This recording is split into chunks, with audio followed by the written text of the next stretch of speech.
Welcome, everyone, to episode 52 of the RDH Sports Podcast. I'm your host, Chad. Joined alongside me is my brother, Tanner. How's it hanging, dude?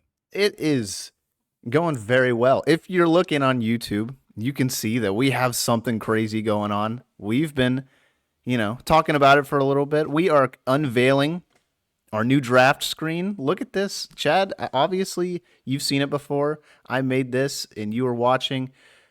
What do you think of it? Look at this. This is like we're like professional now. Like we've got like the bars on the side, the bottom bars. Like this is pretty sweet, man. Like what do you think This of it? is this is anything and everything. If you've been listening to this podcast before we got on YouTube, when the new engineer came along, Tanner, and yeah, that's I've been wanting to do this stuff. Literally started the podcast because of me just making mock draft and draft articles. I'm like, wait, some people actually read this, so then might as well talk about it because everybody's doing a podcast. So let's jump on the same train. But we have a new layout, complete new layout.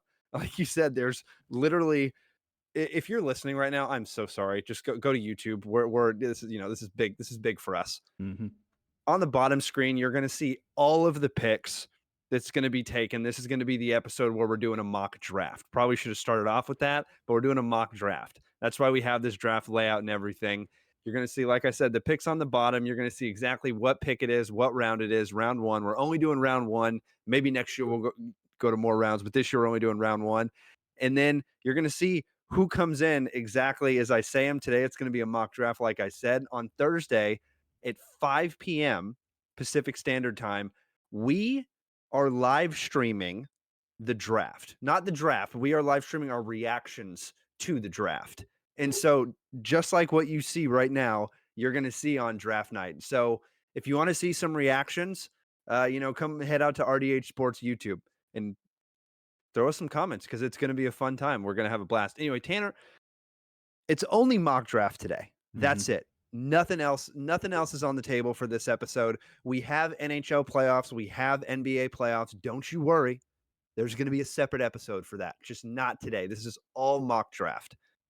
You ready to get into this, Tanner? Yeah, I'm ready to get into it too, and I think we got to mention too. There was a little bit of Champions League action happening before this, and it was pretty exciting. And it was just like came down to the wire with Man City and Real. It was a good match. I got my Germany jersey on. Just wanted to shout it out because two German teams in the top four. That's pretty fun.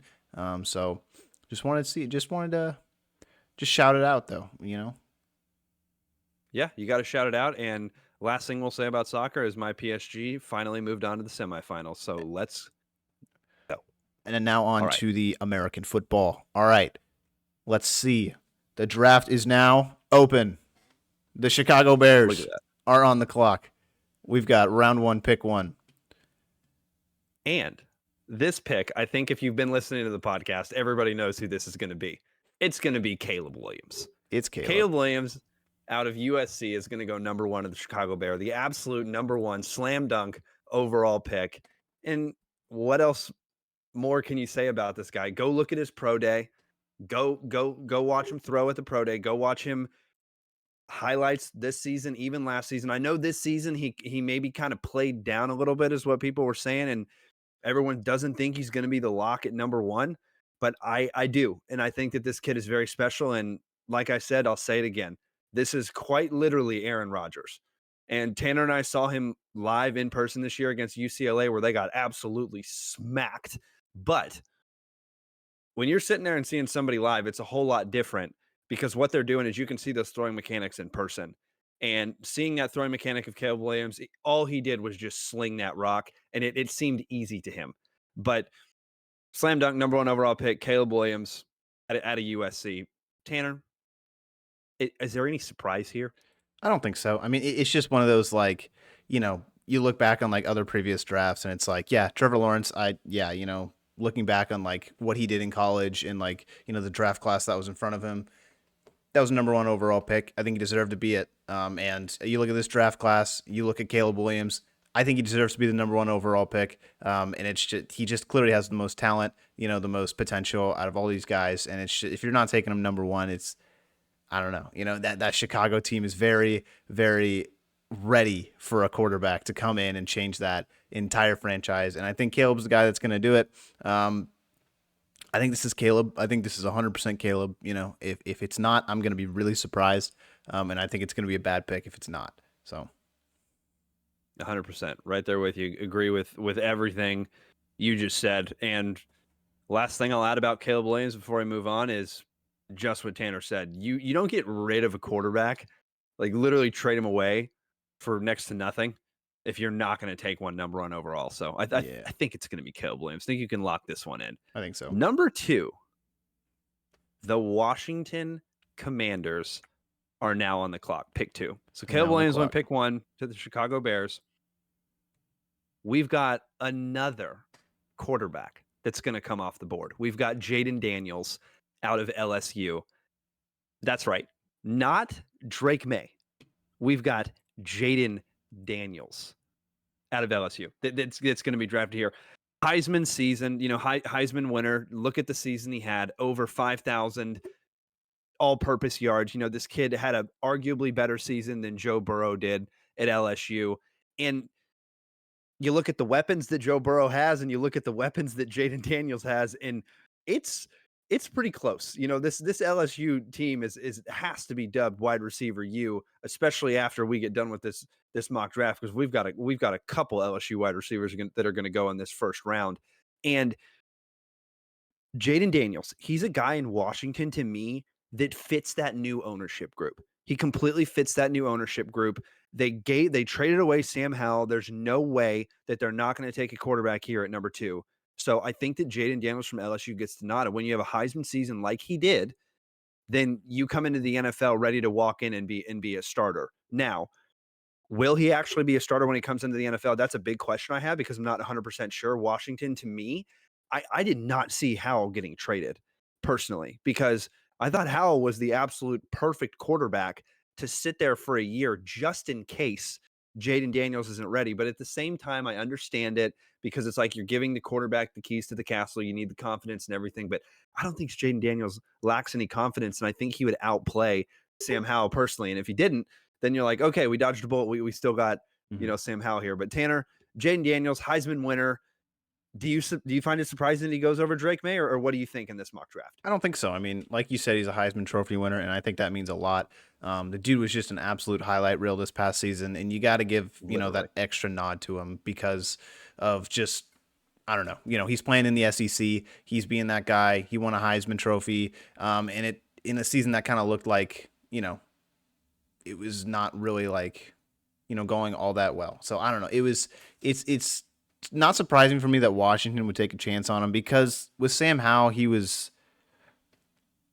I think he could have been the answer, you know, but at the same time, like, I didn't see enough from him his rookie season that gave me a lot of confidence that he was going to be the answer. You know, obviously it takes time to develop a quarterback, and, you know, not everyone's going to come out the gate, you know, like CJ Stroud or, you know, like Joe Burrow does and stuff, like, and he'd just be amazing out of the gate. But like, I just didn't see enough from him, in my opinion. And if they wanted to move on from him, I thought it was not, you know, the worst idea. He did have numbers to back up his to back up his play, but like, you know, numbers aren't everything. They weren't winning a lot of games, hence why they're the number 2 overall pick. And Jaden Daniels, I think he gives you that, you know, that another X factor, that next like spark to maybe take this team to finally being a contender again. You know, to maybe like they can finally get back to what they once were. But like, it all starts at that quarterback position. I don't think Sam Howell's getting it done. I think Jaden Daniels can give you that extra spark. Yeah, and I mean, you got to get back to the playoffs if you're Washington with the new ownership group and the division that they're in this season, at least. You know, depending on if the Cowboys can actually sign CeeDee Lamb, is looking pretty tough, right? Because the Eagles made absolutely incredible moves in the offseason. You know they're going to have a good draft. Dallas, historically, you know, in the past decade, has drafted extremely well, and that's kind of how they build their team. Mm-hmm. And then you have Washington and you have New York. Both of those teams are giant question marks in terms of drafting. But New York has drafted pretty well over these past couple seasons. And you need to see that kind of step up with Washington, because like I said, new ownership group, and there's nothing better to do that than bring in a Heisman winner from LSU with a system that he can transfer into the game, depending upon, you know, what scheme he's actually running into. But Jaden Daniels is such a good quarterback, and to me is my number 2 quarterback on my board. Caleb Williams is far and above number 1, and then Jaden Daniels is number 2.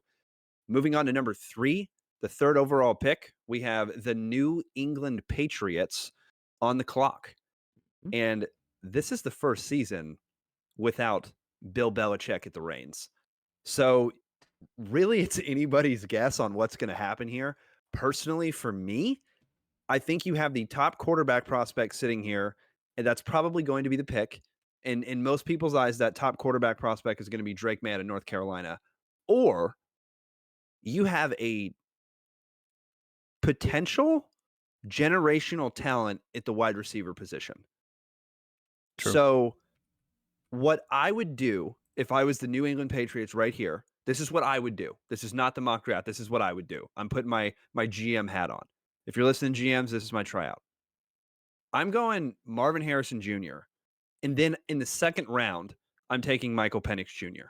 if I'm New England. That's what I would do. But what I think is actually going to happen is they're going to take Drake May, the quarterback out of North Carolina. So in my mock draft, I have Drake May going here to the New England Patriots. And this is actually, for me, the first bad pick of draft night. Now, I haven't really been the biggest fan of Drake May. And I think that's just because of the amount of games that he's actually played in college. I think you need a little bit more before you come in. And like I said, he is a carbon copy of Mitchell Trubisky to me. And I'm in Zach Wilson. Literally push those two, and this is exactly what you get, in my opinion, for Drake May. That to me is not necessarily going to go out there and win them games. Now, is he going to be better than a Mac Jones? Because I don't think Mac Jones is there anymore. Bailey Zappi, I think, is their only quarterback on the roster, if not one more guy. But you have to get a quarterback here, in my opinion, if you're New England, or the best player available, which is Marvin Harrison Jr., but they take Drake May. I could be wrong, right? A lot of these guys, a lot of us are wrong when it comes to these draft picks. Not every single one of these picks are going to hit, especially in the 1st round, which is kind of crazy to even think about. We've got 3 quarterbacks here going 1, 2, and 3. Maybe there's only one of those quarterbacks that ever makes it to a Pro Bowl. Who knows, right? You have no idea what's going to happen. This is all projection. But Tanner, what do you think about Drake May going here? Do you think clearly New England's drafting on position of need, but what do you think? I mean, it's just New England has, been this Bill Belichick run train for the past however many years, and it's going to be interesting to see what they do in this 1st round with, the new coach in place and what they're going to, their strategy is. Because like we said before, Bill Belichick was very involved in what they wanted to do. They're drafting everything. New England came on the clock, and you're like, all right, they're going to draft a linebacker from some school no one's ever heard of, and then it's just like, all right, it doesn't matter. It's Bill Belichick. He's going to coach him up to be, a great player. But I honestly don't know. I think Drake May, I think if this is, the situation that they get into, like the draft, let's say Caleb Williams goes 1, Jaden Daniels goes 2, I think, Drake May is probably going to be the pick at that point, because it's just, what is Marvin Harrison going to do? I love Marvin Harrison. He's a great player. But you need a quarterback. This team is rebuilding, and I don't know. I think Drake May gives you a good chance. I think he's going to get a lot of time in this system, and it's just he's going to get a lot of time to develop. And it's not a bad system. It's still New England. They're still doing a lot of the same stuff, and stuff like that. But it's just like, I don't know. Drake May, he's going to need time, I think, once he comes into the league. Because like you said, he hasn't had a lot of other time like these other quarterbacks have. I think it's just going to take time for him to get ready to go. And what better place to do that in than a place that's just also rebuilding, that's going to give you those opportunities. Go look back at, like Sam Darnold, or,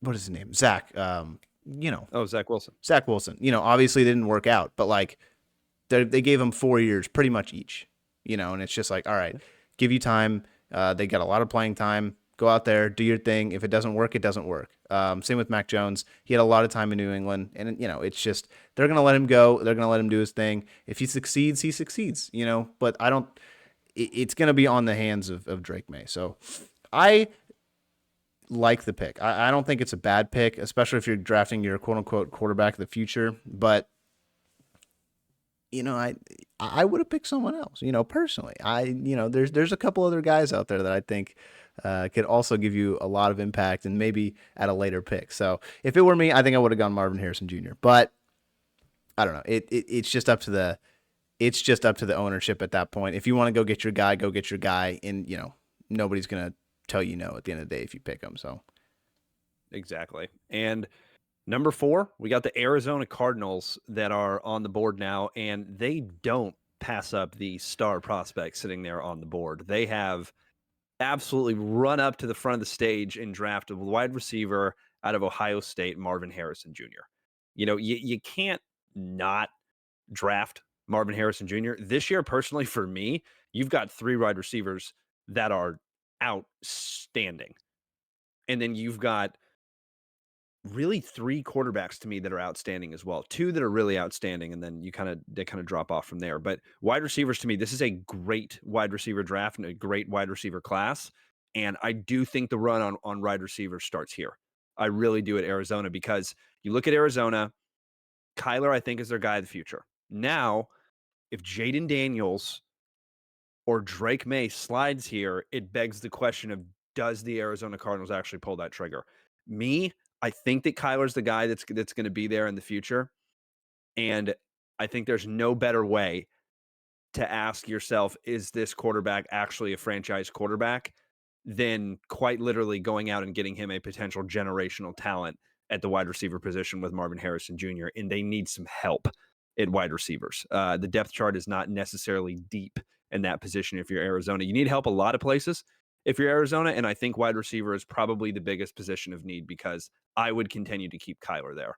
mm-hmm. Tanner, Marvin Harrison Jr., I mean, duh, right? Him and Kyler, that's nasty, though. Yeah, dude. And he's going to be, I think he's going to give Kyler another chance. A lot of people are kind of Nice. writing Kyler off almost, because of True. the lack of success I think that he's had down the stretch in his career. We all remember when he was on, that undefeated team that had a really bad second half in the season, and then they kind of faltered and didn't really do anything in the playoffs. And it was just like, okay, well, that was cool, but like, Kyler, what else can you do? And I think this Marvin Harrison Jr. pick, he's it's an out of the ballpark home run kind of pick. He's going to be that DeAndre Hopkins kind of guy. He's kind of a different receiver, but I think that he's going to have that kind of impact. I think that he's going to make this team, maybe not to the level that they were, during that first half of that season, but I think that they're going to be a team that can contend, because I think Marvin Harrison Jr. just creates that kind of issue for other defenses. Watching him at Ohio State, he was just always open. He was just always so good. In the perfect space, and he was schemed to be in that perfect space. So they have a lot of tape on him. They've got a lot of tape of him being him and just like doing what he does best. I think that he's going to, easily go over to the NFL, easily make that transition. And I think he's just going to be a huge problem for defenses, because you can put him in so many different places on the field. His route running ability is just outstanding, and he just always kind of finds that space. Even if he's the biggest target on the field, why is the defense not covering him? I don't know. It's like, it's Marvin Harrison Jr. Why are you not covering him? He's just open. I don't know. So it's baffling how you continuously see him just wide open in the middle of the field. And it's just like, oh, okay, cool, first down. So I think he's going to have that kind of effect. I think he's going to be just a guy that's going to really open up that offense. And it's Kyler Murray. He's not a bad quarterback. He really isn't. I think that they're making a good decision by keeping with him and not going with someone else.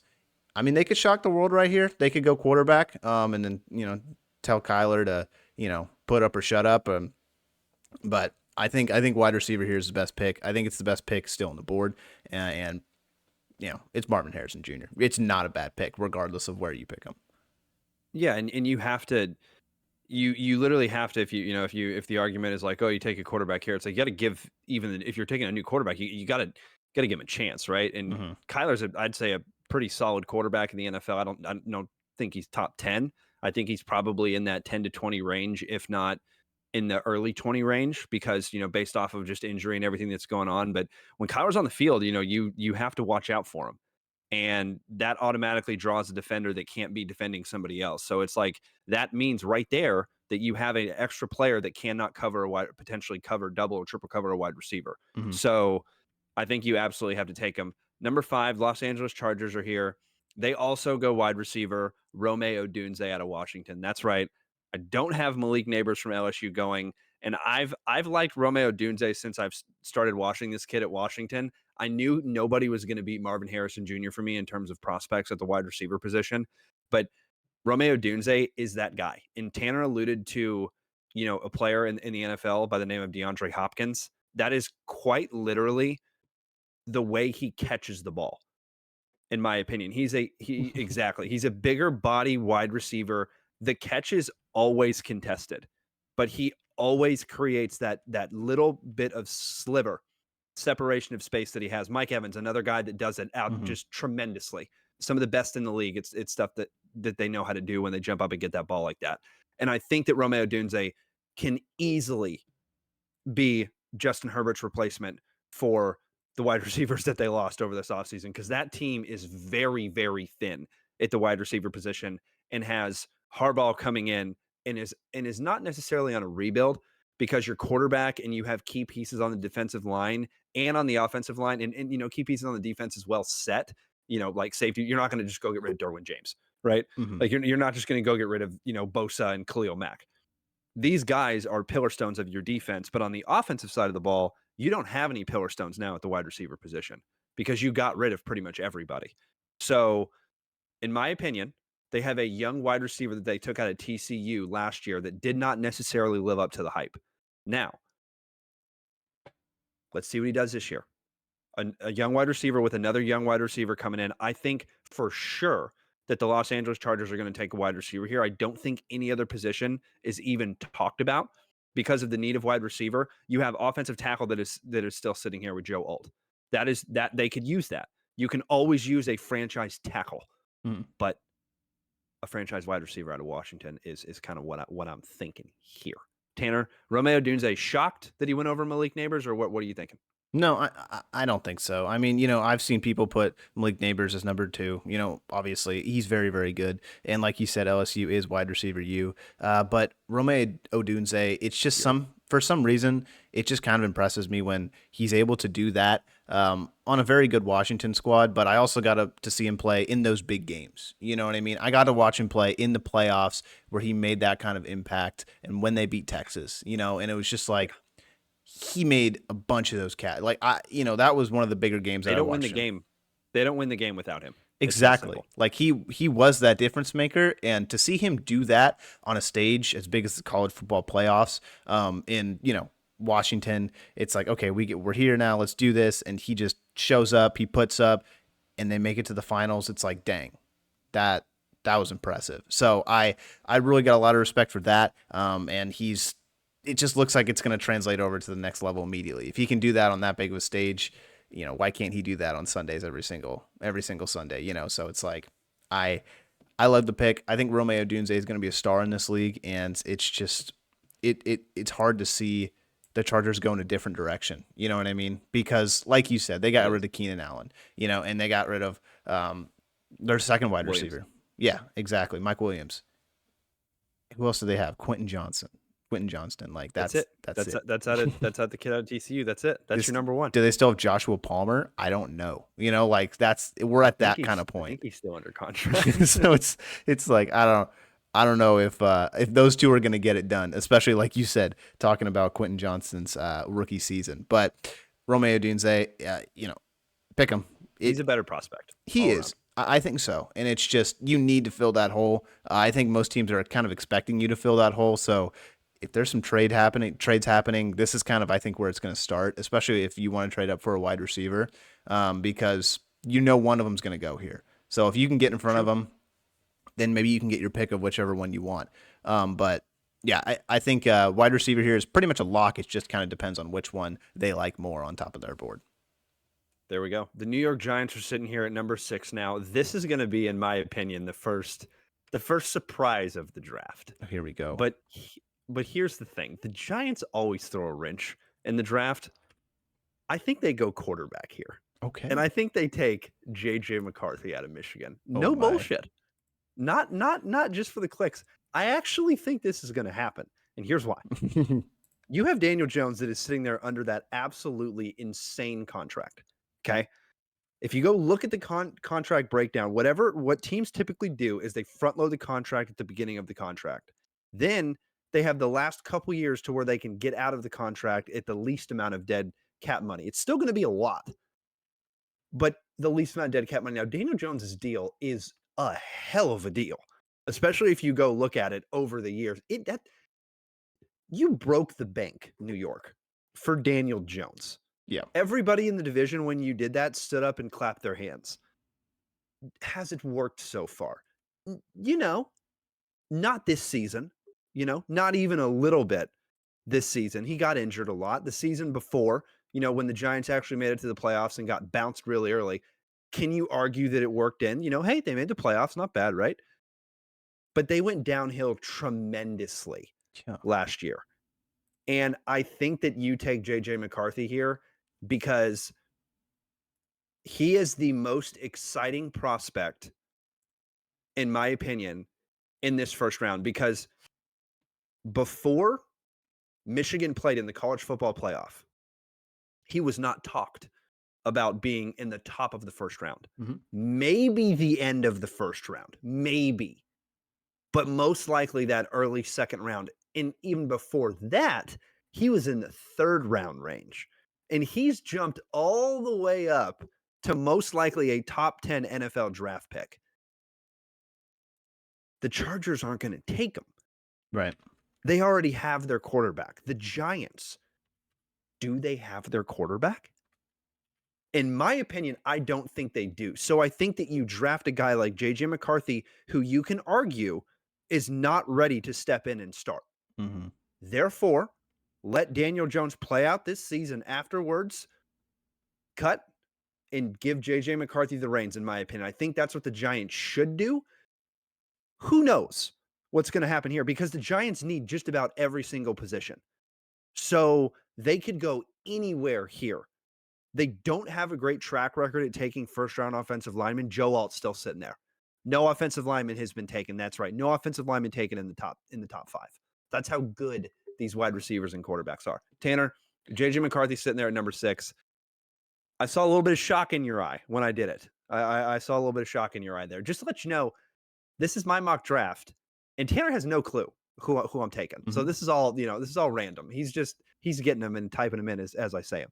JJ McCarthy, what do you think, Tanner? I think it's interesting. I also think it's worth noting too. If you're paying attention, on the YouTubes, you look in the left, you got Chad's top 50 prospects, and they are going. You see some strikeouts going here left and right. So you see Caleb Williams right there, he struck out. You see Marvin Harrison Jr., he struck out. Odunze struck out. See ya. Like come on, we got production here. This is pretty good stuff. But with JJ McCarthy, it's interesting because like if you're if you're New York, I think they have a high second round pick as well. Would you not draft, a skill position here that's not a quarterback, draft someone of a position of need, and then go and try and get like a quarterback, towards the end of Michael Penix Jr. Michael Penix Jr., the kid out of Tennessee, like, do you really Joe Milton. need to spend a high draft pick on this, and not saying JJ McCarthy isn't worth it, but like if that's their plan, if their plan is to let him sit and kind of develop behind Daniel Jones for whatever rest of his contract is it a great idea to spend a top 6 pick on him for a guy who's not going to play right away? No, but also if he's your franchise quarterback, yeah. Yeah. You know what I mean? If all it is what because here's the thing. This is pick 6, right? This is pick 6. So, yes, 100%. I completely agree with you. That's why I said the first surprise of this draft. Right. But the Kansas City Chiefs back at I think pick 11, pick 12, pick 13 in that range. That's Took Patrick true. Mahomes, and That's he true. didn't touch the field. And they had Alex Smith at the time, if I'm not mistaken.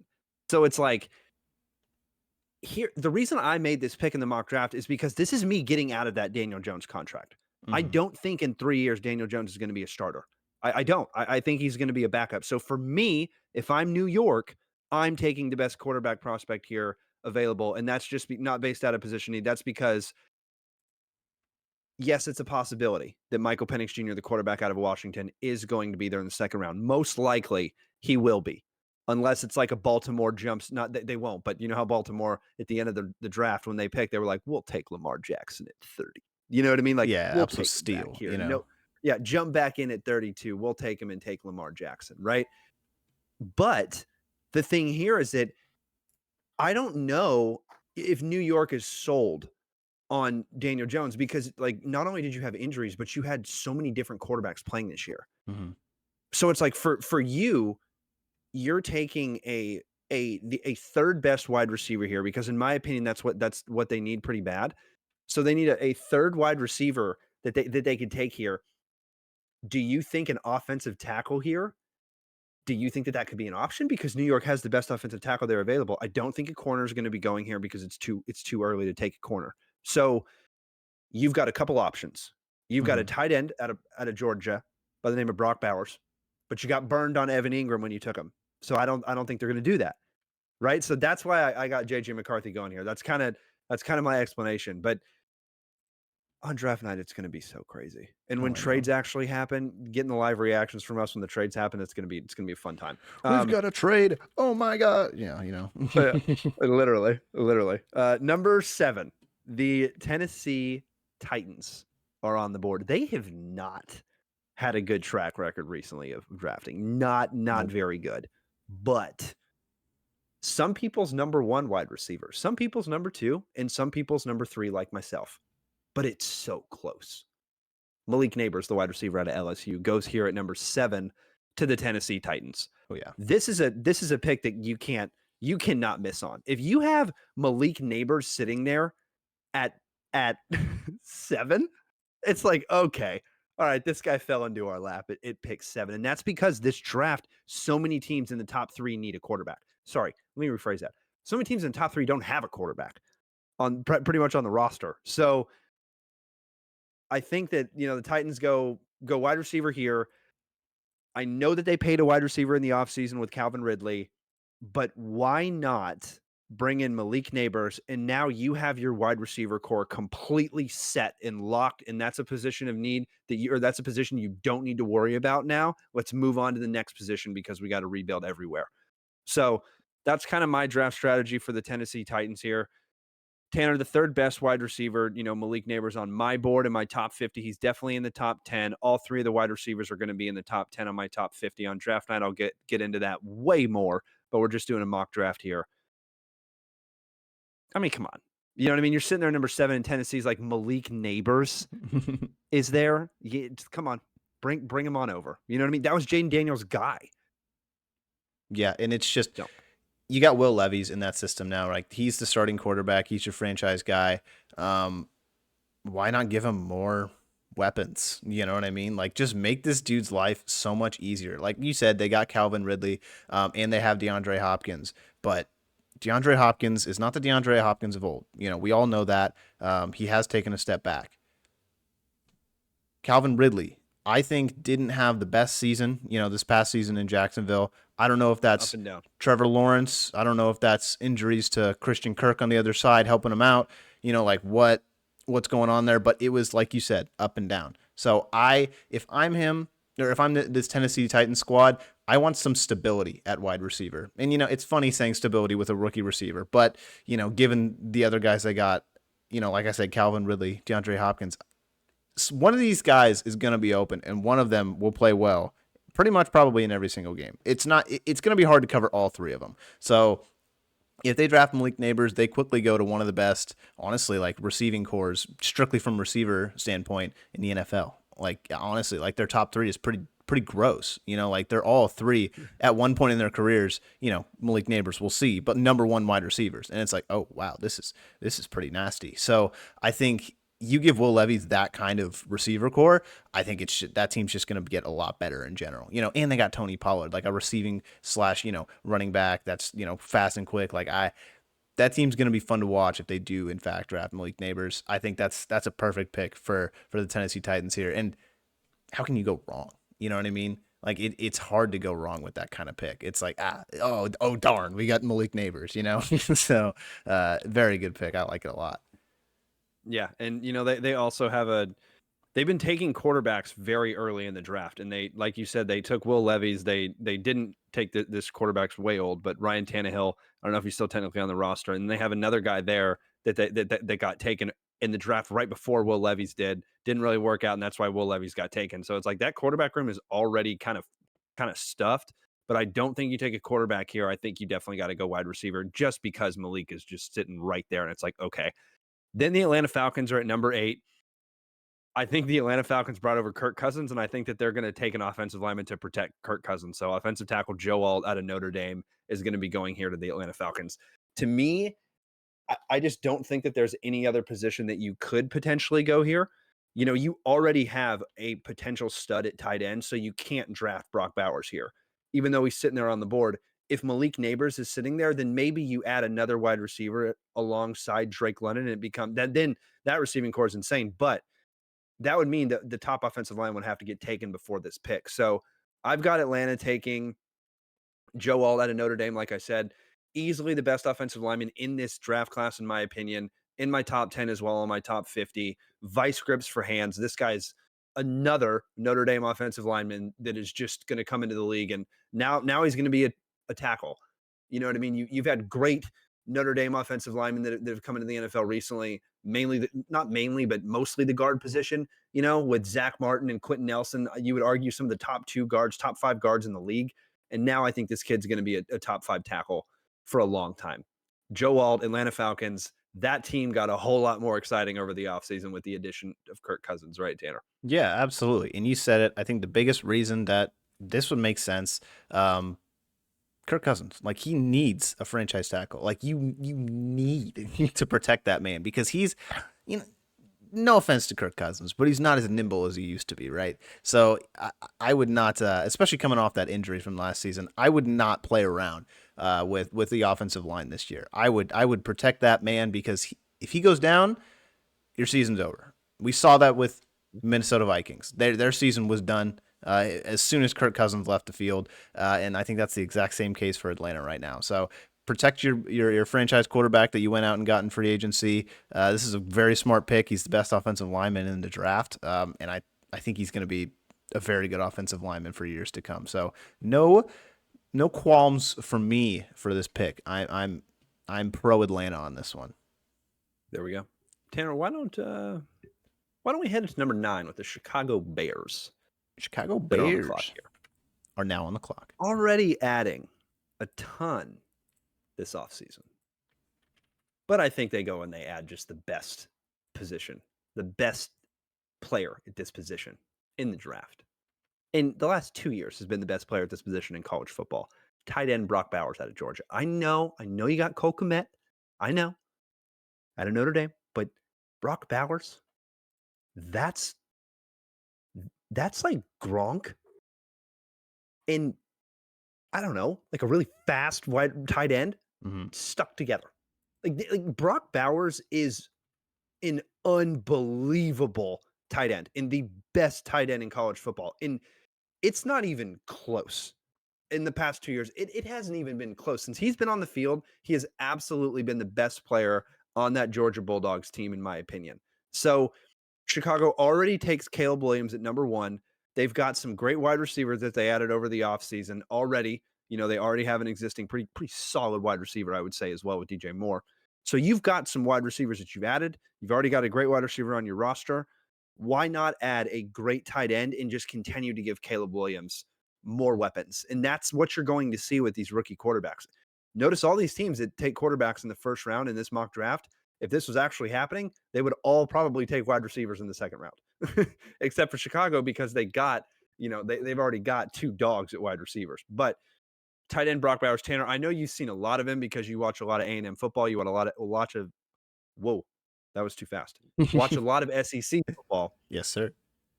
What do you think about Brock Bowers? Because, I mean, I argue this is the best tight end prospect I've seen in the last, like, potentially decade. Yeah, I mean, it's just, I don't remember. I think you were saying it, but it's like he's like a mix between, you know, Gronk and Kelsey. And it's like, that's like, thank you. I couldn't think of the name. It's like, that's like the two, you know, one of the 2 best tight ends I've seen growing up, you know, like throwing like Antonio Gates in there, and you got yourself like a He's future not, Hall of you know. Famer. But like it's Yeah, he's just not bad. I he's just got an elite like run after catch ability, which is just so Mhm. rare with tight ends. These new age tight ends, you see them, they're just like, whoa, this is so cool. They can do so many different Whoa. things. He can block. He can block pretty well. I think he's going to have to get his size up a little bit more if he wants to be a primarily a blocker. But I don't think he's going to be that kind of guy. I think he's going to be that that in between, like he can go out and block for a little bit and then go out and pass a catch or catch a pass, and it's just like, oh, that's pretty cool. So I think he's just Just like you said with Kelsey. That's exactly what Kelsey does. Hold for a little bit, jump off, go, 50-yard touchdown. but You know what I mean? That's exactly what Brock Bowers does. I think he has that possession like Gronk has. He has the ability to make a Yeah, contested catch. Not saying Kelsey yeah. can't, but I just think Gronk was the guy that was just like, "Whoa, he's big and he's strong. He has that kind of big man Gronk strength. smash. So like, I think he's got the strength. He's got the run after catch ability. He's got honestly elite hands. And that's just like he's just got everything. So it's just like it looks like Kyle Pitts if Kyle Pitts were like a little bit bigger. So I love this a lot. I think Brock Bowers is going to be very, very good. Absolutely. Number 10, New York Jets.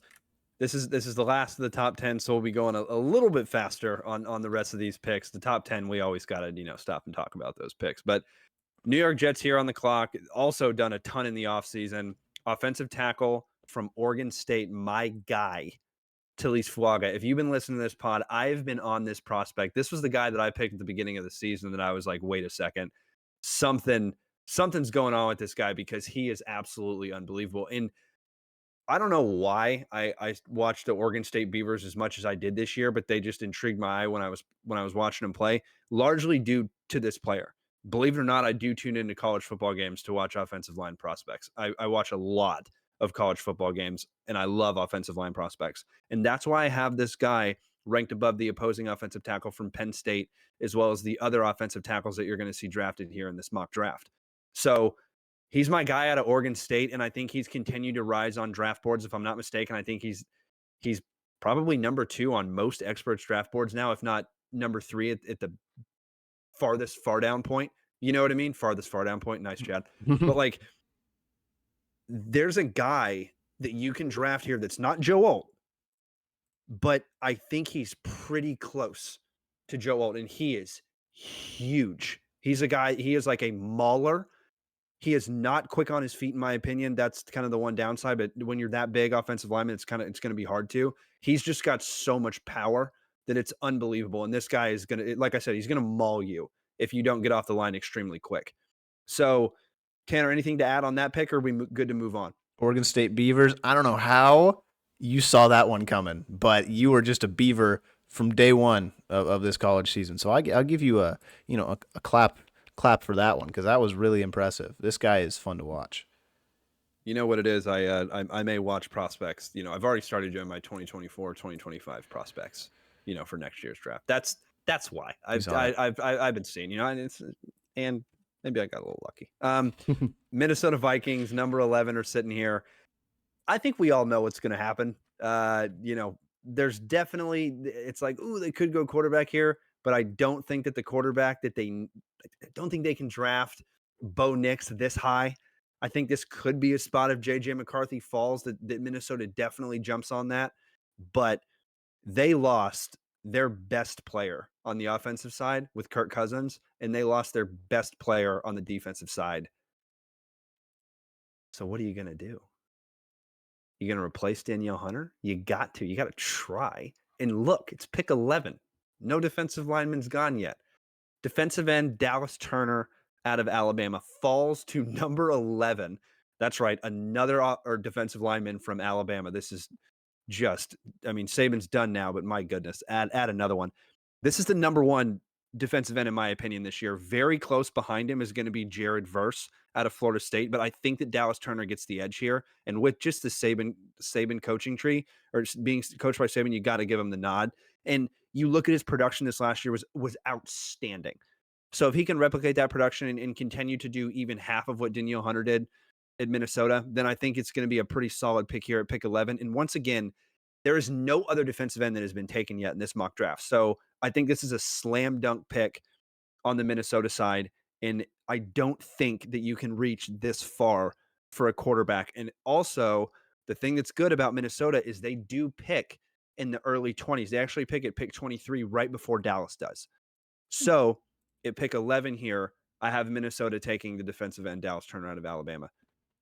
Tanner, they got to do it. They lost Danielle Hunter, right? It's I got two things. It's Alabama defensive end.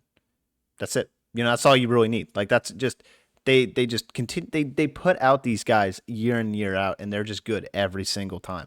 And it's like at this point, you got to start expecting it because go look at Will Anderson, man. Like what the heck is he doing right now? He's being a star, and if you want to try and at least replicate some of that, I think go get a guy who played alongside him. Go get a guy who played under him and stuff like that. Watch him play, replicating his game. So I love the pick. Bama, it's not going to be a bad. This is a bad year for Bama, and they were still good. They still were those guys. So I love the pick. I like replacing Danielle Hunter a lot. I think that he was coming off a great season this year. And it's going to be hard to replace him specifically, but I think you're giving him a good shot with this pick.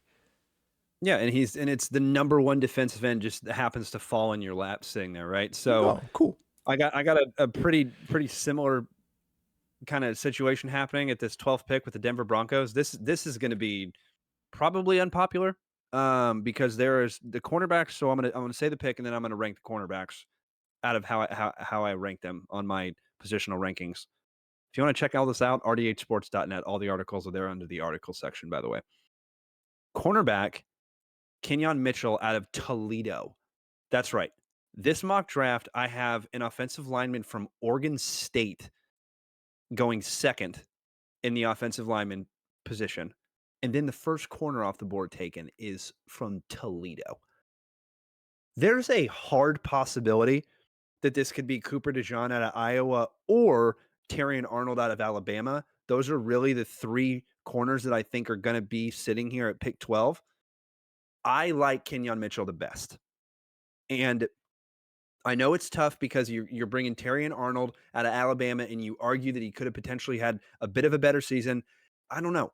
Because when you're watching this kid play at Toledo, and yes, I watched a ton of Toledo games this year, and he stood out.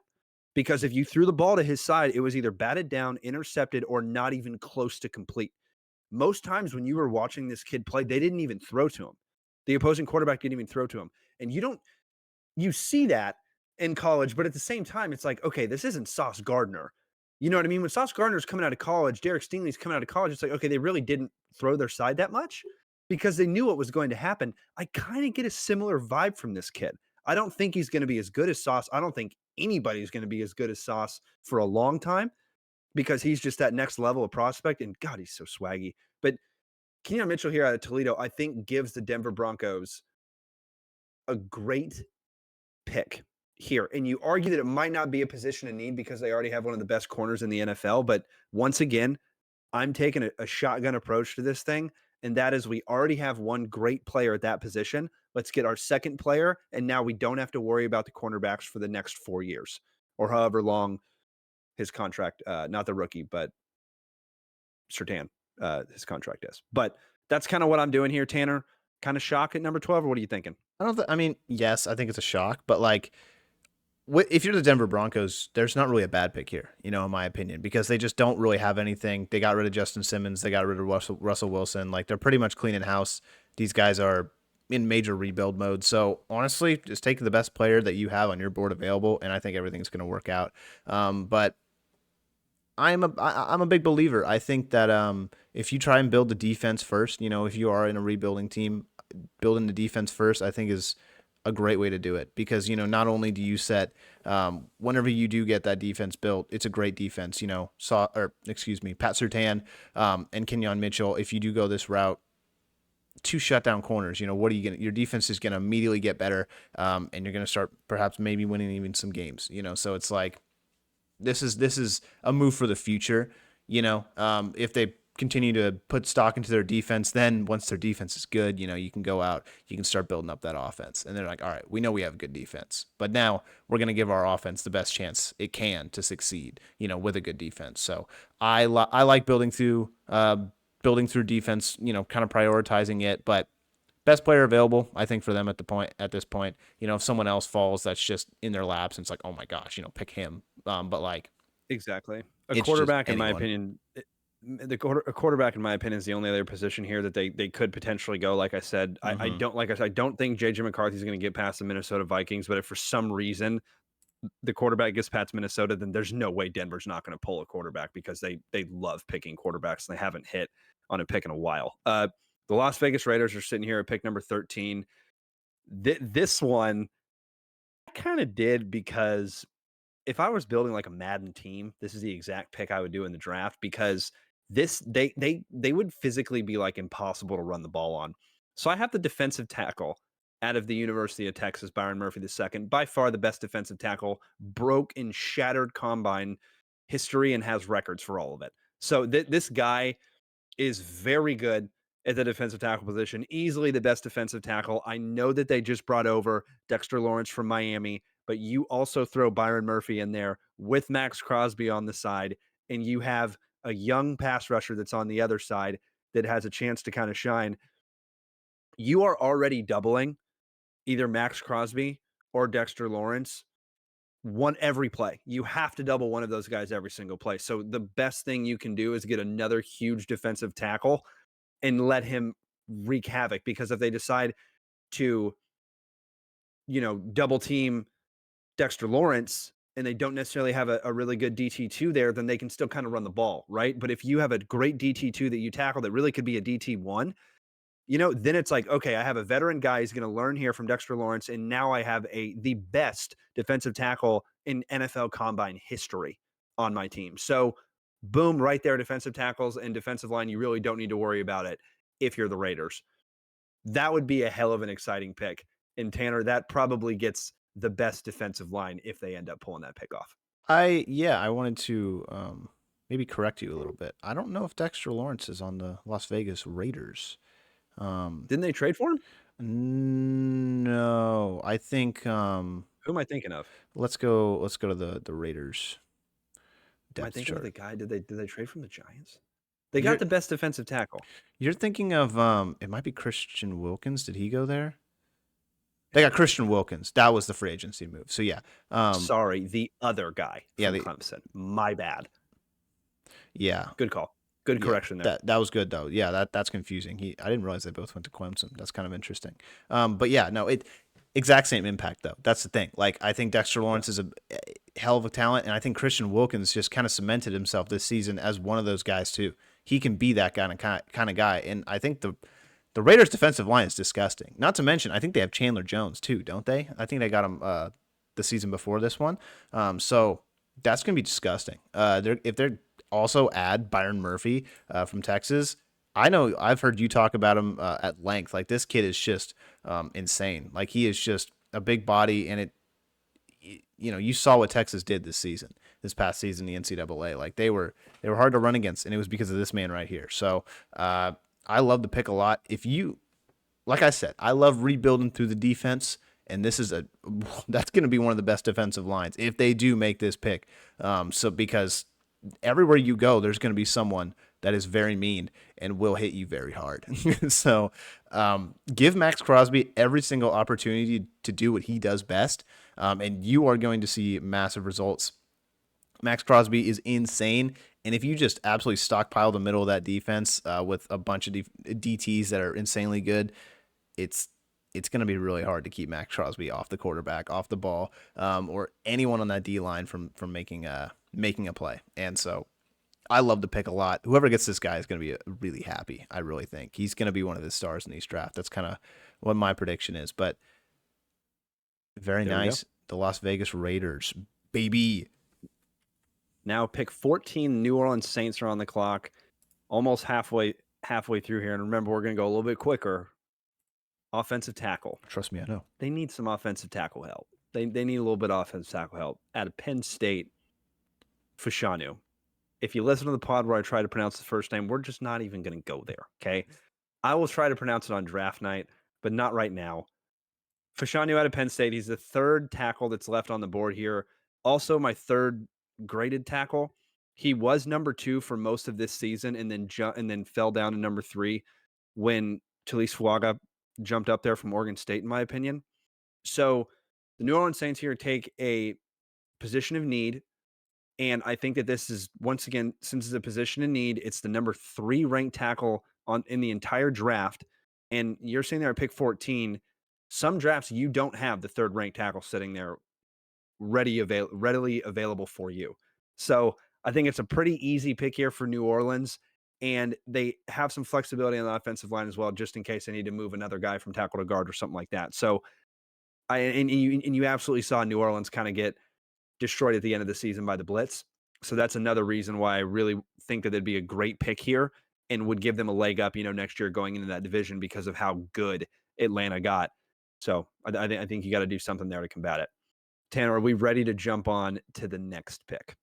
We are almost ready to jump on to the next pick because we're doing some work over here underneath. We are now ready to move to the next pick.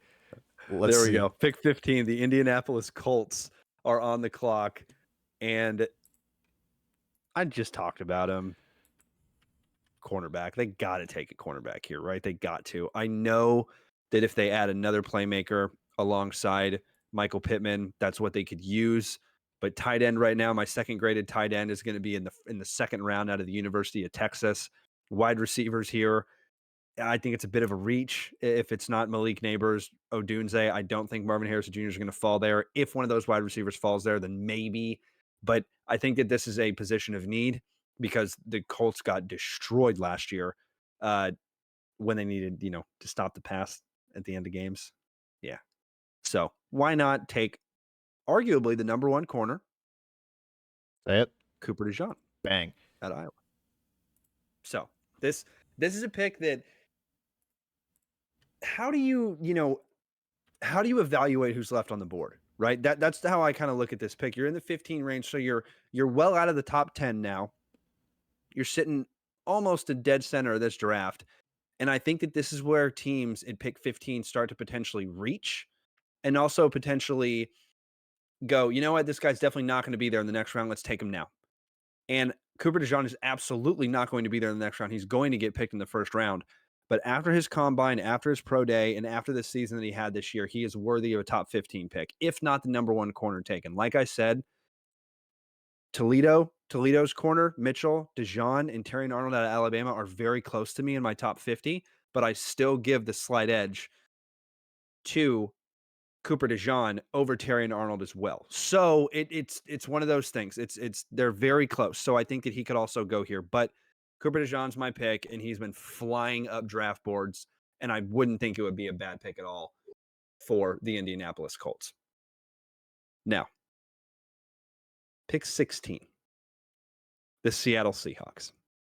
This mock draft, if you're a Cowboys fan and you're still listening to us, I am sorry. Uh-oh. Because this is the guy you wanted. Here it is. The center, Jackson Powers Johnson, out of Oregon. No. Position of need on Seattle as a center. And here's the thing. I think NFL teams are going to learn. I was screaming at my TV when Tyler Linderbaum fell as far as he did to the Ravens. I don't think the Seattle Seahawks or teams very close to here are going to let this prospect fall to in the 20s, because now I don't think, we don't know what Philadelphia's draft strategy is. We don't even really know what Dallas's draft strategy is, but Dallas brought this guy in to visit. It's a 30 visit. And if you look at historically of the Dallas Cowboys and how they draft 30 visit guys. And Jackson Powers Johnson is easily would be the best prospect for the Cowboys, but I don't think he falls to even close to the pick 20s because he's that good. And like I said, I don't think that teams are going to continue to let these offensive linemen fall as much as they have. And this year, even more so, there is a massive step off, in my opinion, from prospects on the center. So you have the kid out of West Virginia that's going to be the number 2 ranked center. I don't even know if he gets picked in the first round. I think he could potentially fall into the 20s. and get taken because of need. Because there are clear teams in the NFL that need centers, and their draft strategy is going to change depending upon if Jackson Powers Johnson gets taken this early. But he had such a good combine that it's hard to not let him go here. Tanner, I know you're disappointed. I'm vastly disappointed. We were about what was it, like 8 picks too early, but Yep. he's that good. Like, he really is that good. You mentioned it. It's kind of like Tyler Linderbaum in the previous draft. It's like, this is that kind of guy. And I think he's going to have that kind of effect. So I think that him going to number 16 to Seattle is still like, it's an impressive pick. Like, he's just that good. Oregon was very, very good this season, and I think you got to give a lot of that credit to this man right here, so because he does so much more than you actually realize when it comes to, playing football. Like, he's calling a lot of those coverages, he's understanding the game so well, and he's protecting that, not only is he snapping the ball, he's protecting the quarterback at just an elite level, and so I think he shined this season specifically in Oregon's play style, and I think it's going to translate really well over to this Seattle team at least, because they're a good team, man. They are very good, and their offensive line is only getting better. They've been drafting a lineman, and they're stocking up, man. Geno, we'll see what he can do. I like it a lot. Wish he would have fell a little bit harder, but we'll see what happens, in the real draft. But I like it. I like it a lot. There you go. Just a mock draft here. Number 17, the Jacksonville Jaguars were a little bit over halfway. The defensive end out of Florida State, Jared Verse. This is the number 2 defensive end on my positional player rankings. It's not too far off from these players, but Jared Verse at the beginning of the season was number 1 for me and fell to number 2 just based off the play of the defensive end out of Alabama, Dallas Turner. But Jared Verse is a guy that if you watched Florida State play defense, you knew exactly who he was when he played. And every time you turned on the tape, every time I turned on the tape, you knew exactly which one he was. So for me, if you're that good at the defensive end position, it's really going to be hard to not be able to spend a first round pick on you, especially a top 20 first round pick on you. And once again, in this mock draft, this is only the second defensive end that has been taken. So we still have a lot of great defensive ends that are sitting there on the board, but this defensive end draft class, in my opinion, is a bit top heavy. So you have Dallas Turner and you have Jared Verse, and then you have a bit of a lull at the end of that. So just like on the defensive tackle position, same as the quarterback position, you have those 3 top guys, and then they kind of drop off after that. But I think the Jaguars have shown, even though they've already locked up Jared Allen, I think that they've shown that they like to take defensive ends in the draft, and specifically defensive linemen in the draft, because that team builds through their defensive line. That is one hell of a defensive line on that team. So the Jacksonville Jaguars there at pick 17, take the defensive end out of Florida State. Number 18. Isn't it crazy to me, or crazy to you, Tanner, to see the Cincinnati Bengals at pick 18? Like, it's not right. It's crazy. And the fact that Joe Burrow is going to get another guy on the offensive side here is just not fair. Also, we've got the offensive tackle out of Washington, Troy Fonantu, and this guy has shot up draft boards. And another guy that could be a possibility here is J.C. Latham out of Alabama, or the offensive tackle Graham Barton out of Duke. You also have an offensive tackle by the name of Adarius Mims out of Georgia that's also sitting there. So these offensive linemen you've already had the top tier offensive linemen go with Joe Alt, and then Penn State, and then Oregon State's Taliese Fuaga. So Cincinnati Bengals are like, what can we do to not let Joe get injured? Let's take another offensive lineman. It's not a bad draft strategy, because what is the one thing that is holding back the Cincinnati Bengals when Joe Burrow gets injured? That's the one thing. Yeah. They can somehow beat the Chiefs. So it's like, okay, they're the one team in the NFL that can do that. But the only reason they're not winning is because Joe Burrow's just not there. You know what I mean? And don't get me wrong. It's really, really hard not to add another wide receiver from LSU here. But you just can't do that. You can't do that. You got to get another offensive tackle and shore up that offensive line. You could. It'd be fun. It'd be fun. Or you could get Brian Thomas Jr. and he could be there. But no, I think they go offensive lineman here and shore up the offensive line, like I said, and continue to help Joe Burrow out. This pick 19 was one of the harder picks for me with the Los Angeles Rams. Because you got a cornerback by the name of Terrion Arnold out of Alabama that gets taken here in my mock.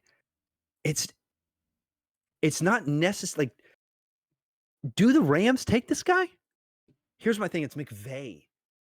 He's so good at drafting that when somebody falls, it's always like the Rams, the Chiefs, the Bills, or the Ravens, or now the Philadelphia Eagles. When somebody good falls, it's always one of those teams that picks them.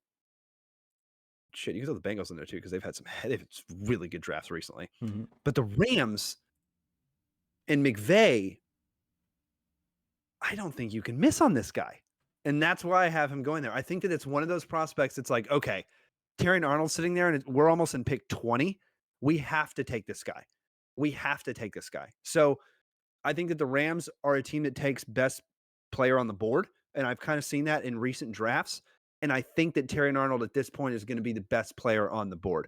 So that's why I have Terrion Arnold, the cornerback from Alabama here. It's crazy.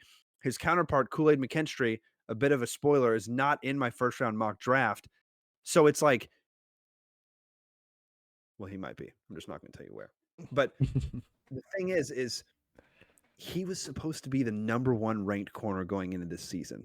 Kool-Aid McKinstry was out of Alabama. And he hasn't even been picked yet in this mock draft, and it's pick 19. And Terrion Arnold played flat out better than him this season in Alabama. So that's why I have him going over Kool-Aid McKinstry. Number 20, the old Pittsburgh Steelers. You know, Russell Wilson's there doing his thing. Justin Fields is also there doing his thing. Doing whatever he's doing. And yet you always need to get people to help your quarterback, especially when you have no idea who your starting quarterback's going to be. So why not take the offensive tackle J.C. Latham out of Alabama? In my opinion here, the Pittsburgh Steelers have always had a good offensive line, quite literally since I've been alive. Yeah. They've had a great offensive line. Literally since like Ben Roethlisberger got there and Tomlin got there, their offensive line was sick. You know what I mean? With all the guys that they had on that offensive line. And even now it's not bad, but I think you can improve it here with J.C. Latham. And I think that J.C. Latham on some people's boards could be as high as the 3rd ranked offensive tackle prospect. So I do think this is a bit of kind of falling right in place and goes right to you. Now, before moving on to the next pick, the Steelers here are, in my opinion, in a division that you have to take certain positions when you draft. You have to have a good offensive line in that division, because if you don't, Myles Garrett or TJ Watt's going to eat you alive. And I'm not saying that J.C. Latham is going to be the end all be all for the problems, and you don't have to double team Myles Garrett or Watt anymore. That's not going to happen. You're still going to have to do that. But it's going to be a little bit better and a little bit easier on the Pittsburgh Steelers. That's why I have them going there for the offensive lineman there. Miami Dolphins are pick 21. Also offensive lineman goes here. Out of Duke, Graham Barton. This to me is a bit high. Personally, if I were the Miami Dolphins, I would take Mims here. I know it's my mock draft, but this is what I kind of actually think is going to happen. So the Miami Dolphins last year played very well throughout the season. But what happened? They got into the playoffs in the beginning rounds, and they got bounced early. Now, was it offensive line play that game? I don't necessarily think so. If I'm not mistaken, that was a game where it was like the weather was insane. Yeah. But it couldn't hurt. You know what I mean? It really couldn't hurt. You have insane wide receivers on the offensive side of the ball. You have a pretty solid defense. I do think you could definitely use some help here at the cornerback position as well as linebacker. But once again, the top cornerbacks, in my opinion, kind of got wiped out there. You could go Nate Wiggins out of Clemson here, but I do think the offensive tackle is going to be the move, because once again, that is what, kind of sort of lost them the game in the playoffs. If you had a better offensive line, you could have won that game, right? You could have won that game, and they had a chance to win that game, and they didn't, right? It's hard because you look at that offense and it's like, what is wrong with it? You know what I mean? Because they have so many superstars in so many different positions. But like, I think you're completely right. I think that that's kind of like the one thing that stands out on offense. Now, honestly, too, on defense, I think that They had a lot of key players leave this season. Xavier Sure. Howard, like we talked about, Christian Wilkins. They do have Jalen Ramsey, who is going to be the cornerstone for the foreseeable future. But they lost some linebackers too. Like, I think they could go defense here too. I don't think it's completely out of the picture. For sure. And Newton out of Illinois, the second defensive tackle, is 100% an option here. You nailed that. Mhm. Next team. Definitely an option. The Philadelphia Eagles. They need defensive back help bad. True. Real bad. And that's pretty much it. They got everything else aside from defensive back and center. And Jackson Powers Johnson is not on the board in this mock draft, so that's why if Jackson Powers Johnson, the center out of Oregon, somehow falls to into the 20s, there's no way he gets past Philadelphia. There's no shot. But I do think the cornerback here out of Clemson, Nate Wiggins, is a great pick for the Eagles because, like I said, they need help on the defensive side of the ball, or the defensive backs, very badly, very, very badly. And I know that the Philadelphia Eagles have been taking linebackers recently. I don't necessarily think that the Philadelphia Eagles take a linebacker in this draft because of the injury history of the number one linebacker. But I think that that cornerback is a position of need here. There's also the number one safety that's sitting on the board, Tyler Nubin out of Minnesota. I don't know if Philly takes a safety at pick 22. That's not a very Philadelphia pick, but that's the number one safety in this draft. He's still sitting there on their board. Do they take him at 22? Because there's definitely going to be a corner sitting there in the second round, but I don't know about safety. So the Philadelphia Eagles take the cornerback Nate Wiggins out of Clemson. He's a physically aggressive cornerback, and that's why he fits into that system so well for me. Number 23, back on the clock, the Minnesota Vikings. Tanner, you remember how earlier I said, they got a pick at the end of the round. Let's kind of let them wait out and go get their guy. Here it is. And this is their guy. This is the perfect spot for their guy. Quarterback Bo Nix out of Oregon falls to the Minnesota Vikings at pick 23. There's no shot that they let this prospect walk past pick 23 because this is a first round prospect. This is the last first round quarterback prospect that most likely will get taken. Like I said, I don't think that Michael Penix Jr. is going to reach the first round. I think he's going to be second round, if not early third. Bo Nix. This is a guy, for me, I have a late first round to early second round projection on the player. That's my draft projection. My draft grade on him is going to be a second round grade. I don't have him in the first round. But if you're in the pick 20s in the first round, you're pretty much already picking into the second round. So this is a guy that absolutely will not be there and is the last tier of quarterbacks, if that's what your board looks like. I would be comfortable picking Michael Penix Jr. here, but the injury history, I understand why Minnesota would kind of back off and why teams would also back off in the first round. Tanner, Bo Nix, you watched him play a lot this year at Oregon. He could be the quarterback of the future for the Vikings, right? Yeah, I think absolutely. Honestly, I don't. The crazy thing is, like, he's not. I would have Michael Penix Jr. Over him personally, and it's just Me too. I just like his game a lot more. But like with Bo Nix, he has that. And not saying Michael Penix doesn't because he's played a while, but Bo Nix has that experience, and I think it's going to aid both of them. But I think it's going to aid Bo more because he's kind of been I don't know. He's been in Auburn, and he played there. He played well, not great, but he goes over to Oregon and he's consistently getting better and better and better. So I think, is Bo Nix going to come in and start immediately? No, I don't think that that's going to happen if this happens. But he can sit and he can learn, and that's probably what I think most teams are kind of thinking about Bo Nix, is he can sit, he can learn. He's shown the ability that he can learn very well and he can get better at a good pace. Each year he's consistently getting better and better and better. What's not to say that he won't do that at the pro level too? So I think that's the big thing about Bo Nix is, can he continue to get better and better and better? Because if he can, he's going to be like that kind of Josh Allen, comes in, he's got a lot of raw talent. What do you do with it? Don't know how to use it. Then, year 3-4, he starts hitting, he's like, oh, this was the pick, so I could totally see him being that kind of guy. Not saying he's going to be Josh Allen, but I'm saying that, that's kind of the ceiling of what the projection could be, I think, for Bo Nix. Obviously, the floor, or at least, the bottom of the projection could be a lot worse. This could absolutely blow up in their face, but you got to take a shot on someone. You don't really have a quarterback. Minnesota, look for them to take a quarterback pretty high if they don't, trade up for one with that first pick, like you originally talked about. But there's a lot of really good guys, a lot of really good quarterbacks, a lot of veteran quarterbacks towards the latter half of this round and the beginning of the second round. So I think this could be honestly any of them, really. But Bo Nix, I like him a lot. He played really well, continues to get better and better. We'll see what he does in Minnesota. Skol. We'll see. Good old Vikings. Now, the most highly anticipated pick of this podcast, the 24th pick, is the Dallas Cowboys. And Dallas just recently lost their starting linebacker, Leighton Vander Esch, to injuries. He was injury plagued coming out of college. So what better way to do it than not take another injury-riddled linebacker out of North Carolina State, Peyton Wilson? That's what I have the Dallas Cowboys going here. Here's the thing. Yes, Peyton Wilson has a large injury history. There's large. And Dallas fans are like, what's going on here? You know what I mean? What the heck's going on here? Here's the thing.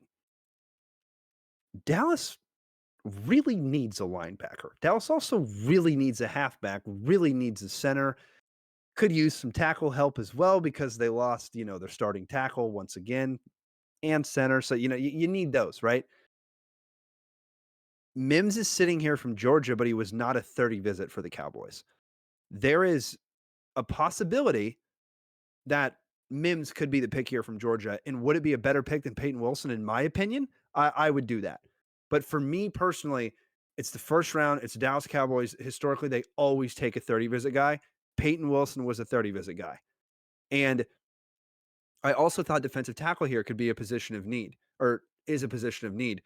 Could be an option here with Newton out of Illinois sitting there. The number 2 defensive tackle is just sitting there on the board. That's exactly what we need. Not a 30 visit. Dallas only brought in Byron Murphy II from Texas. So that's why I have the linebacker Peyton Wilson going here to the Dallas Cowboys.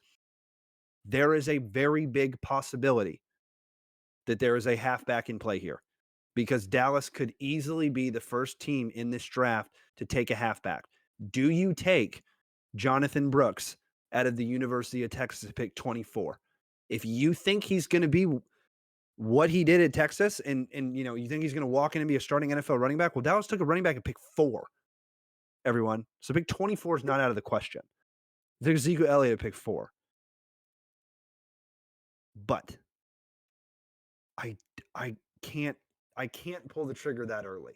Personally, for me, when you also look at the other running backs that visited the Dallas Cowboys, Trey Benson out of Florida State and Bucky Irving out of Oregon, in my opinion, could potentially be there in the second round. Trey Benson, you might need to trade up in the early second to get him, but Bucky Irving should be there. Quite literally a very similar running back to what Tony Pollard was, but hey, whatever. Linebacker Peyton Wilson here, going to the Dallas Cowboys. Tanner, you get the number 1 linebacker in this draft, but there's that but. It does come with injury history. Jalen Smith, Leighton Vander Esch, both Sean Lee, all 3 linebackers recently have had injury history. What do you think? I'm a little bit scarred from drafting a defensive tackle or defensive end kind of around 23, 24. So let's not go in that direction. Let's move a step back. Let's go linebacker. I don't dislike it at all, especially if he's the top linebacker in this class. Injury history. It's him or Edgerrin James out of A&M, and I would give Peyton Wilson the nod in my opinion. So he's number 1. Yeah, and it's just you can clear up that linebacker spot immediately. Because like we talked about, we have DeMarvin Overshown. He's coming back. Hopefully he can do what he can show that he can do. But no pun there, intended there. But I like this linebacker a lot, man. You can never have enough linebackers. If you can run that defense needs to continue to be as good as they have been the past couple years, man. Because if they're not, then Dallas is not going to win as many games as they have been winning the past couple years. Because it has been dependent on that defense. The defense has been the thing that has kept them in games and even scored a lot of those points. So you got to continue to rebuild that thing. You got to keep that thing continuously just stocked up. So, like you said, Leighton Vander Esch. He is now retired. and there's a huge, huge hole in there. We brought in Eric Kendricks just to get some veteran leadership in there, and I think he's going to be very, very good for these young guys, and hopefully he can teach them to not injure their bodies, but we'll see. It's always scary drafting a guy with injury history. It always is super duper scary because worst case scenario, he's just not going to play, and you don't want that, especially on a first round pick. But we've seen Dallas is not afraid to do it at all. Like you said with Leighton, Yep. like they were a higher pick than this. And they were like, all right, yeah, let's go get him. So it's like out of Boise State, let's go get him. So I like the pick. If he can be, healthy and ready to go, that's all I ask. He can get better and better as time goes on, but just want him to play. So I like the pick. He's your number one linebacker, and I trust that. So I like me some linebacker action here. And it's a trend, right? It's like the reason Dallas really here could go one of two ways. I mean, it just depends on what they view their highest position of need is, because what they do is they draft their position of need. Then they used to draft best player. Then it changed to position of need in best player. So it's like it just depends on what their draft strategy is this year. Last year, you see them, or the previous year, go in there and you see them draft a guy like Tyler Smith, their offensive lineman. Everybody went, what? Well, Tyler Smith now has a contract. So it's like they're not afraid to draft their guy. Mm-hmm. So it could be a halfback, could be a linebacker. Who knows? Maybe Dallas takes a defensive end or defensive tackle there too. But like Tanner said, some pretty big scars there. The next team, pick 25, the Green Bay Packers. The defensive tackle out of Illinois, Jerzon, there we go, Newton. This one could easily be a wide receiver, in my opinion, if you're Green Bay, because you need some help on the wide receiver side of the ball. You definitely need some help. And there is a player that could potentially be sitting there still in this mock draft I'm talking about Adonai Mitchell, the wide receiver out of Texas, who's sitting there, who broke the 40 NFL combine record. John Ross broke the combine record, got picked in like the early 20s. So he's not in the game anymore. Yep. But he's not in the game anymore, not to my knowledge. And I think that it's too good of a pick for my scenario for my mock draft, and you'll hear why where he goes. But this pick is the Green Bay Packers with Newton out of Illinois, because it's the number 2 defensive tackle. They definitely needed some help there this year. And the Green Bay Packers, it's already so hard to play at that stadium, especially in the second half of that season when it's cold. Your opposing teams are going in there and they have to run the ball because it's going to be snowing. And usually it's going to be snowing in Green Bay, right? So they have to run the ball a little bit more. What better way to do it than give a true run stopping defensive tackle out of Illinois? The number 2 defensive tackle on the board falls all the way down to pick 25. And he's sitting there. I don't think Green Bay can pass him up. Like I said, wide receiver is also a massive option here. But I think Newton's going to get the nod here because he is so good. And he can fill up a ton of holes on that defensive line, and you already have a great defensive lineman with Rashawn Gary. So continue to make that defensive line a little bit better. Jumping to pick 26, the Tampa Bay Buccaneers. This might be the fall of the draft and the steal of the draft. Tanner and I got to see him in person this year. The defensive end, Laiatu Latu out of UCLA, probably said that wrong. My bad. This guy is arguably a top 3 defensive end in the NCAA and falls all the way to pick 26. I think, in my opinion, this year, this defensive end class is definitely a little bit like a tier down opposed to last year, but still not bad. And that's why I think you're always going to have in the NFL draft, you're always going to have positions fall. And probably 5 to 10 guys are sitting there in the second round, in the beginning of the second round, maybe not 10, maybe 5. Guys are sitting there in the second round where you're going, I thought they were first round locks for sure. And this guy falls all the way to pick 26 and has been flying up draft boards, especially after the NFL Combine and his pro day. But I think he falls in my mock, and that's just because it's such a good pick for the Tampa Bay Bucks to sit there and take another defensive end. That defense is a solid defense. And what do they need to do this year with that division? They proved that they can play offensively. They already re-signed Mike Evans. They gave Baker the back. They've already proved that they can do it offensively. They need help defensively. They need help defensively. And that is why I think this is such a good pick here for the Bucks. 27, the Arizona Cardinals back in the draft. Back in the draft. They're here at 27. And this one might blow your socks off. It might not. But the Arizona Cardinals need help everywhere. And there was a guy that I kept alluding his name to, and he fell to them. The offensive tackle, Armarius Mims, out of Georgia, is going to fall to the Arizona Cardinals at pick 27 in this mock draft. They already drafted in this mock Marvin Harrison Jr. And they just got a starting franchise tackle at the end of the first round. So that, in my opinion, is not only a good scenario, that is the best scenario if you're an Arizona Cardinals fan, because you don't know what's going to happen at pick 3 in New England, even though you probably think it's going to be a quarterback. But you're sitting there at pick 4, you get the number 1 wide receiver, a potential generational talent in Marvin Harrison Jr., and then you get, in my opinion, the last first tier of these offensive linemen. Then you go into the second round and you're gonna drop off tiers. So Amarius Mims out of Georgia, he is the best offensive tackle available on the board. And what does Arizona do? They continue to get better on the offensive side of the ball. I think that's a pretty solid draft strategy. Tanner, I like it. Here's the one that I said you gotta get your popcorn ready for. The Buffalo Bills at pick 28 take the wide receiver out of the University of Texas. Well, he just went away. But Adonai Mitchell, the wide receiver, comes back. And this is hard because the fact that he fell that far to me, it almost made me redo my entire mock draft. But then I thought to myself, I can't, because realistically, Xavier Worthy, after breaking that combine record and after doing everything that he did, it's hard for him not to get picked. Okay, it's hard or Donnie Mitchell. Sorry, I got the names mixed up. Donnie Mitchell, the wide receiver out of Texas, is gonna be going to the Buffalo Bills. Not the other wide receiver out of the University of Texas. Donnie Mitchell. This is a kid that broke the 40 record, and this is a guy that there's no way he makes it out of the first round. There's no way. And arguably, he could get taken a little bit earlier than this, but I think that the wide receivers in this mock kind of fell a little bit. Now, you are replacing Stephon Diggs with a burner. That is what you're doing. He does not have the hands of Stephon Diggs. Adonai Mitchell, I don't know, would have been a first-round projected wide receiver if he wouldn't have broken the 40 combine, in my opinion.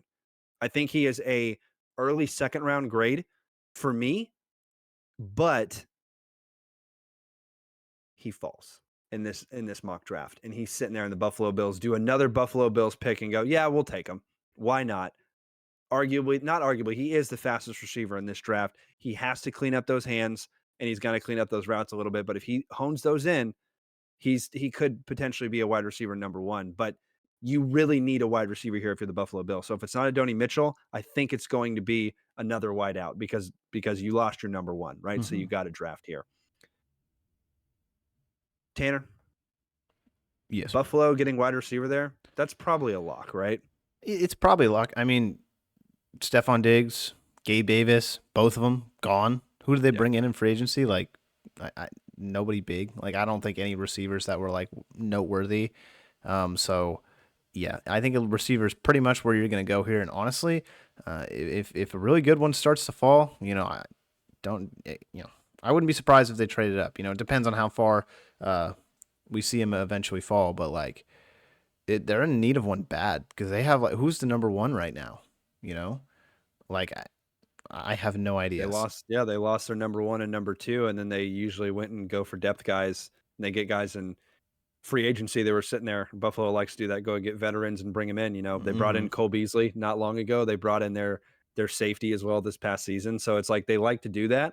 But yeah, I think that they go wide receiver here early because, like you said, their number 1, number 2, and arguably number 3 is gone. And who's their number 1? They gotta jump in and take a guy. So why not take him? I think whoever they pick, it's just going to be someone who's going to be fitting well in that system. Just whoever's going to work well with Josh Allen. I mean, it's interesting. I think Gabe Davis honestly was kind of like that um like what's the word? Like that template receiver. I'm not saying that Stephon Diggs wasn't, but we saw him kind of fall off towards the end of last year. So and Gabe Davis has always been, kind of this with Josh when it comes to playoffs and just every, you can never count him out to get a touchdown, stuff like that. So I don't know. I think that's kind of the template. Depending on who they go is kind of up in the air. I don't know, but like, I mean, what about Adonai Mitchell? Like, what is he like? What are his what are his measurables and stuff like that? Obviously, he's fast, but like, what is he? What else does he do? I guess is my question. I mean, I think it's pretty similar to what, you know, he was definitely better than John Ross coming out of college, but like he is a very speedy receiver. He has better hands than John Ross, but like he broke the 40 combine record. Like Mhm. that's it. It's just that's it. It stops right there. That's it. Cuz like if you're that fast, like yeah, it's 40 yards. There's not a defender plated on you, but if for some reason he gets free at the line of scrimmage, you're not catching him. Yeah, he's gone. It's not going to happen. If you don't lock him up at the line of scrimmage and you give him any kind of space and he gets in front of you at all, he's going to get the ball. Now, what he needs to improve on are those hands and the route running ability because when you have speedsters, typically the hands don't follow. Hmm.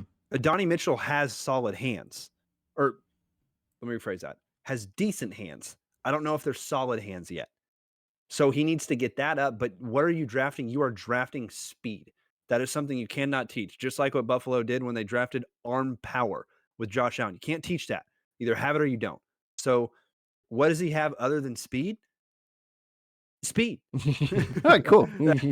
That's exactly what he's got. That's the player you're drafting, and that's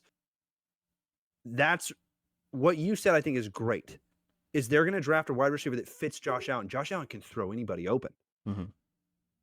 Why not go take the fastest kid in the draft if he falls to you? I think it's just a slam dunk pick there. I think that it's crazy to say, but these fast wide receivers coming out of college, you know, Hollywood Brown a little bit ago that came out of Oklahoma, and then the kid that just recently got taken from the Ravens as well. I can't think of his name, but he literally was the best rookie wide receiver this past season. Hmm.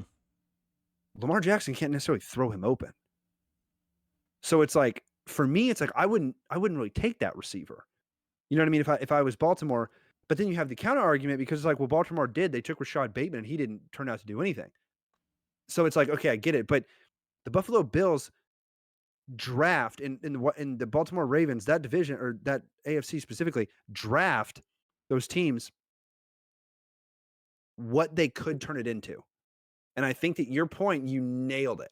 Because it's like they're gonna take whoever the hell that Josh Allen wants. Hmm. I mean, not really. You know what I mean? He's not sitting in the draft room. But But yeah, whoever's I going think to that fit Josh him the Allen can best, exactly who's gonna fit him the best. Now, Brian Thomas Jr. out of LSU is still sitting there. That's a guy that could easily be the pick. And also Troy Franklin out of Oregon. I think that Adonai Mitchell, the wide receiver out of Texas, and Brian Thomas Jr. is that second tier of wide receivers Hmm. or third tier of wide receivers. The first tier is Marvin Harrison Jr. That's it. Then you have Romeo Dunze and Malik Neighbors are right there. They're right there on tier two. Then you have tier three, which is Adonai Mitchell here and Brian Thomas Jr. Then tier four, Troy Franklin and the other second round wide receivers, like the kid that's going to be getting taken out of Georgia as well, the wide receiver.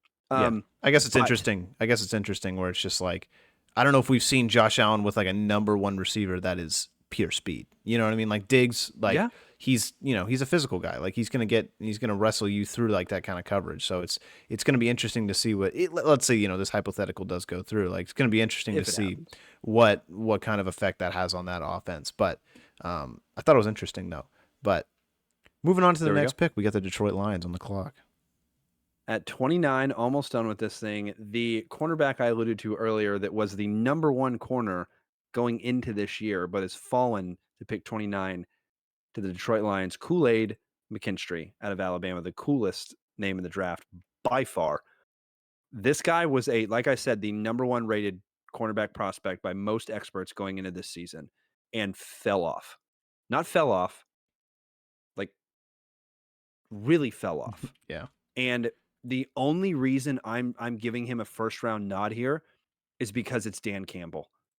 And he took a linebacker out of Iowa last year that nobody thought was going to go that high, and he did. He didn't care. It's his guy, and it's fine. If Kool-Aid McKinstry can lock into not this year that we just watched tape, but the year before, he was the best corner in the country. So what happened between those 2 seasons? That's a great question. But when you start at number 1 corner and you drop to number 2 corner and the number 1 corner outperforms you, which is the other Alabama corner that got taken earlier in this first round in my mock draft with Terrion Arnold. If you'd have told me at the end of the season that that's how it would shake out, it's crazy. But Terrion Arnold played better than Kool-Aid McKinstry this year, in my opinions, and most experts' opinions. So how high do you rate Kool-Aid McKinstry's tape from 2 years ago? Because if you hold it real high, then he's a first-round draft pick, and he's the guy that could go to the Detroit Lions here, in my opinion. Who's the Lions starting corner? Well, they haven't had much success in their starting corners, but the last time they took a corner in the first round, if I'm not mistaken, was Okudah out of Ohio State. And so that's a position of need that they absolutely need. And they lost their safety as well. Once again, that could be a pick here too. The number 1 safety sitting there on the board with Tyler Nubin out of Minnesota. That could definitely be an option, but they need some defensive back help. Yeah, their number 1 safety, I think, would be considered Carlton Davis right now. And then their number 2 would probably be Amik Robertson. That's an option here. There's not a lot. Yeah, that's definitely an option here. But defensive back in this position, in my opinion, for Detroit is a lock. Yeah, I think so. Baltimore Ravens at pick 30. We're finishing out this thing. Like I said, there's going to be positions that fall. There's going to be prospects that fall. A name that you haven't heard yet is the wide receiver out of LSU, Brian Thomas Jr. This is a dream scenario for Brian Thomas Jr. He could go as high as in the early 20s, in my opinion. If he hits the teens, I'll be very surprised. If any of these wide receivers hit the teens, I'd be surprised. If Adonai Mitchell hits the teens, you're just drafting him off of speed, so I guess I wouldn't be too surprised on that one. But Brian Thomas Jr. was the number 2 this year for LSU. God, he was good. He was so good. He would be number 1 on most teams if you didn't have Malik Neighbors sitting there across from you. So Brian Thomas Jr. goes to the Baltimore Ravens. They already have a speed wide receiver, and now they bring in a guy that is a mix between route running and aggressive catcher. And this is a guy that is a fun prospect, that is an absolute first-round lock wide receiver, and a lot of other mocks had him going a little bit sooner. So this one, he's kind of fallen a little bit and goes to the Baltimore Ravens. So the Baltimore Ravens and the Buffalo Bills get their next wide receivers, and that would just be absolutely sick if that actually happened. So cool. It'd be nice. The San Francisco 49ers are on the clock at pick 31. They take the cornerback Mike Sarinskill out of Michigan. They need a bit of help on the cornerback side, in my opinion. They don't need safety help, I don't think, but I think they could definitely use some cornerback help. And once again, this is a guy, if you're San Francisco picking here at pick 31, this guy's not going to probably be available when you're picking at the end of the second round. So this is a guy you're kind of like, you know what, I need to get him now. He's not going to be there. So why not take a cornerback that came out of Michigan that has been flying off draft boards? And I know Harbaugh is going to say he's a dog, but if you watch Harbaugh talk about this guy, he likes him a lot. And Harbaugh is a great evaluator of talent. Now he's with the Chargers, but this was his number 1 corner this past season, and he played very well in big games this past season too. So you check all the boxes there. In my opinion, he's a second round corner, but you're picking at 31, San Francisco. So this is really a second round pick anyway. Now we're getting close to the last pick in the first round, Tanner. The Kansas City Chiefs. They're on the clock. Their wide receiver's in some trouble. So that's right. why I went wide. That's why I went wide receiver here. Sitting there at the end, the wide receiver out of Oregon, Troy Franklin. That's Once again, it's a great pick. And you know how good he's going to be with Patrick Mahomes? Mm-hmm. They've got the speed, even though their wide receiver is at a bit of a, I don't know what's going to happen by the beginning of the season there, but they need a guy that's going to get touchdowns. And Troy Franklin, I think, can be that guy that gets touchdowns. Go watch him with Bo Nix and go watch how many times he goes off the cuff and just, you can tell it's a made up route and Bo completes the pass to him. This guy is a special wide receiver and a guy that I really like, and is one of those guys that I think will most likely be taken in the second round. But in this version of the mock draft, the Chiefs just can't say no to this kid. And they, with once again, with what's going on with their wide receivers, in my opinion, that's the biggest position of need if what's going on um, with Rice. So, Tanner, you got anything else for us? I mean, this has been fun. This has been very, very educational too. Because I'm learning a lot about this process that we're gonna have on Thursday. What is it, April 25th? Hopefully it'll be a little bit more streamlined. We'll have a couple more hours to complete it. But thanks for tuning in, everyone, and look at us. Look at this draft screen. Doesn't it just look great? I think it looks It's fantastic. It is magnificent. And if you don't watch us on YouTube and you listen to us on Spotify this Thursday, or not this Thursday, next Thursday, April 25th, like Tanner said, 5 p.m. Pacific, go to the YouTube channel. We will be live reacting to the NFL draft, where you will see this wonderful draft screen throughout. Just like Tanner said, the prospects are there on the side. You're going to see every prospect that gets taken out. You're going to see the picks on the bottom of the screen exactly, well, close to when they happen, right? Mhm. And then Tanner and I are going to chat about them. And then if you want to hear about other prospects, throw comments in there because I've probably watched them. But we will see you next week at 5 p.m. Pacific, 8 p.m. Eastern, and 7 p.m. Central for live reactions of the NFL drafts. We'll see you then, folks. See you later.